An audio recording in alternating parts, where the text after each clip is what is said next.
Hello everyone and welcome to online English learning. मेरे पिछले video में हमने लिसनिंग के लिए टिप्स देखे थे। इस वीडियो में हम कुछ और सीखने वाले हैं। क्या आप इंग्लिश में बात करते समय अटक जाते हैं? क्या आपका माइंड एकदम से ब्लैंक हो जाता है? क्या वर्ड्स आपके दिमाग में नहीं आते हैं? तो ये वीडियो आप ज़रूर देखिए, पूरा देखिए। इसमें हम डिस्कस करने वाले हैं आप इंग्लिश में बात करते समय क्यों अटकते हैं, और अगर ये टालना है तो आपको क्या करना चाहिए। इससे पहले कि मैं शुरू करूं, आप मेरा चैनल किंग्स इंग्लिश विंग्लिश अगर अब तक सब्सक्राइब नहीं किए हैं तो कर लीजिए, और अगर ये वीडियो आपको अच्छा लगे तो इसे लाइक कीजिए, शेयर कीजिए। आइए सोचते हैं कि क्यों हम इंग्लिश में बात करते समय अटक जाते हैं। बहुत सी बार क्या होता है कि हम पढ़ते हैं तो समझ में आता है, लिखते हैं तो लिख पाते हैं, लेकिन जब बोलते हैं तब अटक जाते हैं। हमें पता होता है क्या बोलना है, लेकिन वर्ड्स हमारे दिमाग में आते ही नहीं हैं। बहुत सी बार ऐसा होता है कि स्ट्रक्चर पता है, ग्रामेटिकल स्ट्रक्चर्स पूरे याद हैं, कोई प्रॉब्लम नहीं है, लेकिन वर्ड्स, सेंटेंस बोलते समय एक वर्ड बीच में अटक जाता है जो याद ही नहीं आता, और वो अगर याद करने के लिए रुको तो आपकी फ्लुएंसी में प्रॉब्लम आ जाती है, आपको टाइम लगता है और आपका बहुत बैड इंप्रेशन क्रिएट हो जाता है सामने वाले पर। अगर ये टालना है तो पहले ये सोचना पड़ेगा कि ऐसा क्यों होता है। सबसे पहली बात यह है कि वोकैबुलरी कम है। ये तो ऑब्वियस है कि आपकी वोकैबुलरी अच्छी होनी चाहिए, तभी आपको वर्ड्स फटाफट याद आएंगे। लेकिन रुकिए, ये इतना सा काफ़ी नहीं है। आपको ये जान लेना ज़रूरी है कि वोकैबुलरी दो टाइप की होती है, एक्टिव वोकैबुलरी और पैसिव वोकैबुलरी। जी, मैं एक्टिव पैसिव वॉइसेस की बात नहीं कर रही हूँ, मैं एक्टिव और पैसिव वोकैबुलरी की बात कर रही हूँ। ये अलग होता है। एक्टिव वोकैबुलरी हम उसे कहते हैं जो हम एक्चुअली यूज़ करते हैं, और पैसिव वोकैबुलरी वो होती है जो हमें पता तो होती है लेकिन हम यूज़ नहीं करते। जैसे अगर आपको कहना है बहुत बड़ा तो आप ह्यूज कहेंगे या जाइगेंटिक। बहुत सी बार ये होता है कि ये वर्ड जाइगेंटिक आपको पता होता है, अगर आप पढ़ते हैं तो आप समझ जाते हैं कि हाँ जाइगेंटिक मतलब ह्यूज, बहुत बड़ा, लेकिन जब बात करने की नौबत आती है तब आप जाइगेंटिक की बजाय ह्यूज बोलते हैं।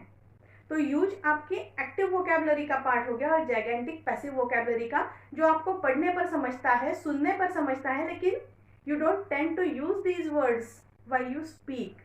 और जो वर्ड्स आप बोलते समय यूज करते हैं वो आपकी एक्टिव वोकैबुलरी होती है।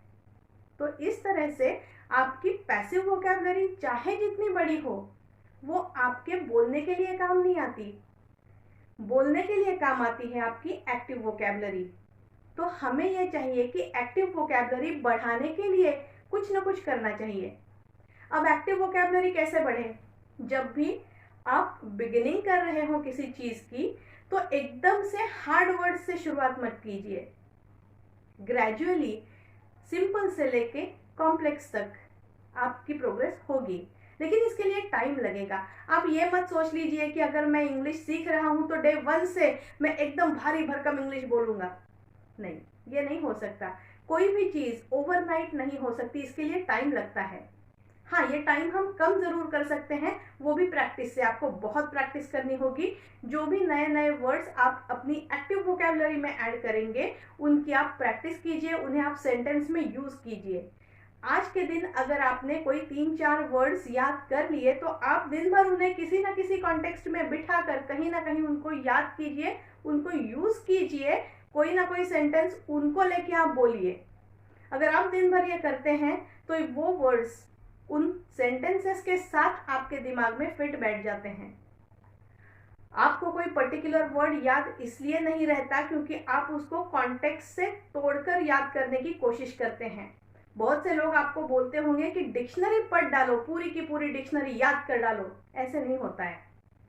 डिक्शनरी में सिर्फ अल्फ़ाबेटिकली वर्ड्स दिए जाते हैं जिनका एक दूसरे से कोई ताल्लुक नहीं रहता। इस तरह से वर्ड्स थोड़ी याद होते हैं। हाँ, अगर डिक्शनरी आप पढ़ना चाहते हैं तो रिवर्स डिक्शनरी लीजिए, उसमें एक दूसरे से रिलेटेड वर्ड्स हैं, उनके ग्रुप्स होते हैं। तो ये ग्रुप ऑफ वर्ड्स आप अगर पढ़ेंगे तो आपको सिनोनिम्स मिलेंगे, रिलेटेड वर्ड्स मिलेंगे, तब आपके दिमाग में ये बैठ सकते हैं, दैट्स ओके। लेकिन ये हमारी जो डिक्शनरी होती है, जो अल्फ़ाबेटिकली वर्ड्स हमें देती है, वो कोई काम की नहीं है, वो पढ़ने के लिए नहीं होती, रेफर करने के लिए होती है। दूसरी बात, जब आप कोई वर्ड सीखते हैं तब उसको किसी कॉन्टेक्स्ट के साथ सीखिए। आपके दिमाग में वही वर्ड्स रहते हैं जो कॉन्टेक्स्ट के साथ आपके दिमाग में रहते हैं। जैसे कि अगर आप कहना चाहते हैं कि मेरे पास स्टेपलर है, तो स्टेपलर एक ऐसी मशीन होती है जिसमें पिन्स होते हैं जो कागज को एक साथ बांध के रखती है। ये सब आपके दिमाग में रहता है, आपकी आंखों के सामने वो चीज आती है। इस तरह से अगर आप किसी चीज का नाम याद रखते हैं तो वो चीज आपकी आंखों के सामने हो, वो चीज आपने यूज की हो, वो चीज किस लिए यूज होती है, कहाँ पर होती है, ये आपके दिमाग में हो। अगर ये सारी बातें आपके दिमाग में हैं तो वो चीज, उसका नाम आपको तुरंत याद आ जाएगा। कभी कभी पर्सन्स के नाम भी तो हम भूल जाते हैं। आप याद कीजिए, आप किसी दुकान में हमेशा जाते हैं और उस दुकान का जो दुकानदार है वो आपको कहीं और मिलता है, से फॉर एग्जाम्पल किसी स्पोर्ट्स क्लब में मिलता है। जब वो गल्ले पर बैठा होता है तब आप उसे जानते हैं, आप उसके साथ हमेशा बात करते हैं, आप उसी को अपना बिल देते हैं। लेकिन जब वो स्पोर्ट्स के आउटफिट में स्पोर्ट्स क्लब में मिलता है तब आप सोचते हैं कि यार इसे कहीं ना कहीं देखा है, ये बहुत पहचानता है, लेकिन याद नहीं आ रहा है कौन है। ऐसा क्यों होता है? इसलिए क्योंकि आप उसको उसके कॉन्टेक्स्ट के बाहर देख रहे हैं। ऐसा ही वर्ड्स के साथ होता है। अगर वर्ड्स कॉन्टेक्स्ट के साथ आपके दिमाग में हो तो वो कॉन्टेक्स्ट आपके दिमाग में हमेशा उन वर्ड्स को ताज़ा रखता है। अगर अचानक से विदाउट एनी कॉन्टेक्स्ट आप किसी वर्ड को देखेंगे तो हो सकता है आप उसे भूल जाएं, हो सकता है कि वो आपको याद न आए। ऐसा ना हो, इसलिए सभी वर्ड्स के साथ कोई ना कोई कॉन्टेक्स्ट बना के अपने ब्रेन में उन्हें सेव कर लीजिए। ये तो सब था वोकैबुलरी के बारे में। मान लीजिए आपकी वोकैबुलरी अच्छी है, फिर भी आपको वर्ड्स नहीं याद आते। अब इसके पीछे क्या रीज़न हो सकता है? इसके पीछे रीज़न ये होता है कि आपकी शुरुआत है कोई भी नया काम करने की, जैसे इंग्लिश बोलने की।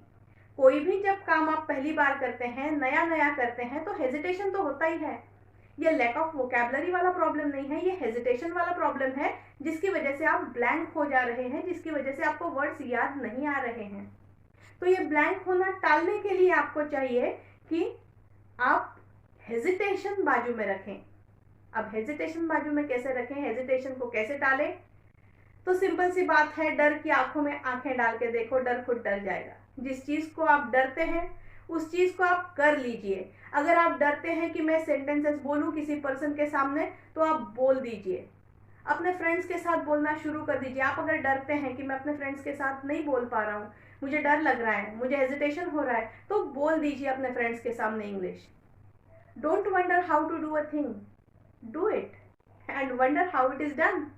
Same is the case with speaking English.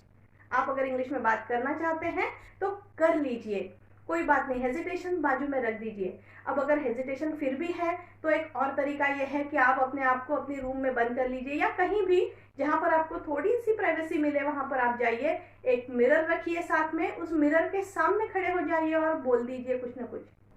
2 या 3 मिनट तक आपको कंटिन्यूअस बात करनी है आईने से। आप अपने आप को कुछ ना कुछ बताने वाले हैं और आईने में आप खुद को देखिए। अपनी आंखों में आंखें डालकर बोलिए, आंखें बंद करके मत बोलिए। आपको देखना है कि आप किस तरह से बोलते हैं। और एक तरीका ये हो सकता है कि you speak and shoot it. Video camera तो आपके मोबाइल फ़ोन में है ही, तो वीडियो कैमरा ऑन कर लीजिए, ट्राइपॉड पर या कहीं भी आप मोबाइल रख दीजिए, सेल्फी स्टिक पर मोबाइल रख दीजिए और आप उसके सामने खड़े होकर कुछ भी बोलिए। जैसे मैंने अभी बोला, किसी भी टॉपिक पर आप कुछ भी बोलिए, वो शूट कीजिए। आप देखिए कि आप बोल सकते हैं। अगर आप कहीं अटके तो आप ये नोट डाउन कीजिए कि कौन से वर्ड्स पर आप अटके। ये बात की बात है, आपका शूटिंग देख लिया, आपकी समझ में आ गया कि हाँ मैं यहाँ पर अटका या अटकी थी, तो आप वो वर्ड्स अपनी नेटिव लैंग्वेज में लिख लीजिए। वो वर्ड्स लिख लेने के बाद आप डिक्शनरी में से उनको इंग्लिश में क्या कहते हैं वो देख लीजिए, या फिर गूगल ट्रांसलेट जैसे टूल्स हैं, ऑनलाइन अवेलेबल हैं, उस पर आप वो डाल के देखिए कि अरे इसको इंग्लिश में क्या कहा जाता है। तो वो वर्ड आप सीख लीजिए कि वो दिन भर कहीं ना कहीं यूज करते रहिए, ताकि वो दिमाग में आपके फिट बैठ जाए। ऐसा करने से भी आपको वर्ड्स तुरंत याद आने लग जाएंगे। और सबसे बड़ी बात यह है कि आप अपने आप को हमेशा ये याद दिलाते रहिए कि फ्लुएंसी आने से आपको क्या क्या बेनिफिट्स मिलने वाले हैं। लोग आपकी तरफ कैसे देखने वाले हैं कि अरे वाह, क्या फ्लुएंटली बात करता है या करती है। लोग आपको कितना सराहने वाले हैं। लोगों के सामने आपकी इमेज कितनी अच्छी बनने वाली है। अपने आप के मन में अपनी इमेज कितनी अच्छी बनने वाली है। इंग्लिश अच्छी आने से आपको अच्छा जॉब मिलने वाला है। इंग्लिश अच्छी आने से आपको प्रमोशन मिलने वाला है। इंग्लिश अच्छी आने से आपको 4 लोगों में इज्जत मिलने वाली है। तो ये सारे के सारे बेनिफिट्स खुद को बार बार याद दिलाते रहिए ताकि ये आपको मोटिवेट करते रहें इंग्लिश बोलने के लिए। जब तक नहीं बोलेंगे तब तक इंग्लिश नहीं आएगी। So keep in touch with English as well. English के साथ टच में रहिए, बोलते रहिए, सुनते रहिए, अपनी खुद की आवाज़ सुनते रहिए, शूट करके देखिए, मिरर के सामने प्रैक्टिस कीजिए। ये सब अगर आप करेंगे, रेगुलरली करेंगे, कंसिस्टेंटली करेंगे, तो definitely you will be able to speak fluently. आज के लिए इतना ही। Thank you.